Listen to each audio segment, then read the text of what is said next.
നമസ്കാരം പ്രിയപ്പെട്ടവരെ. നമ്മുടെ ആറങ്ങോട്ട് സെന്ററിൽ കുറച്ച് നവീകരണ പ്രവർത്തികൾ നടക്കുന്നു പറഞ്ഞിട്ട് ഫ്ലെക്സ് ഒക്കെ കണ്ടിരുന്നില്ലേ? അപ്പോൾ അതിൻ്റെ പ്രവർത്തികൾ ഇന്ന് മുതൽ തുടങ്ങിയിട്ടുണ്ട്. നമസ്കാരം പ്രിയപ്പെട്ടവരെ.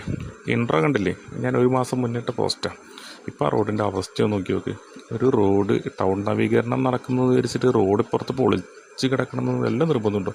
ഇങ്ങോട്ട് നോക്കി, ആ മെയിൻ കടയുടെ മുന്നിലത്തെ അവസ്ഥയാണിത്. വലിയ കുഴിയാണ്, ഗർത്താന്ന് പറയുന്നുണ്ട്. കുഴി എന്ന് പറഞ്ഞാൽ കുറഞ്ഞു പോകും. വണ്ടികൾക്കൊന്നും അതിൽ പോകാൻ ഭയങ്കര ബുദ്ധിമുട്ടാണ്. ഈ ടാർ ജീപ്പിന് പോലും രക്ഷയില്ല, ഒരു രക്ഷയില്ല. ഈ പണി എന്ന് പറഞ്ഞാൽ ടൗൺ നവീകരണം പറഞ്ഞാൽ ഇതും ഉൾപ്പെടുന്നതാണ് തോന്നുന്നത്. അതൊന്നും വിചാരിച്ചിട്ട് ഈ കുഴിയായിട്ട് ഇങ്ങനെ കിടക്കേണ്ട ആവശ്യമൊന്നുമില്ലല്ലോ. അത് നോക്കുന്ന എൻജിനീയറോ ഇല്ലേ ഈ PWD അധികൃതർ ഇതൊന്നും തിരിഞ്ഞു നോക്കുന്നില്ല. ടൗൺ നവീകരണം അതതിൻ്റെ പാട്ട് നടക്കട്ടെ.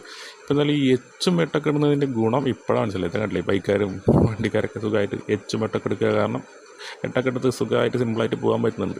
എന്താണെങ്കിലും ഇതൊക്കെ ഭാവി കണ്ടിട്ടാണ് ഈ ഉദ്യോഗസ്ഥരൊക്കെ ഈ എട്ടും വെച്ചൊക്കെ ഇടാൻ വേണ്ടിയിട്ട് MVD ഒക്കെ ഇത് കണ്ടുപിടിച്ചെന്ന് മനസ്സിലായി.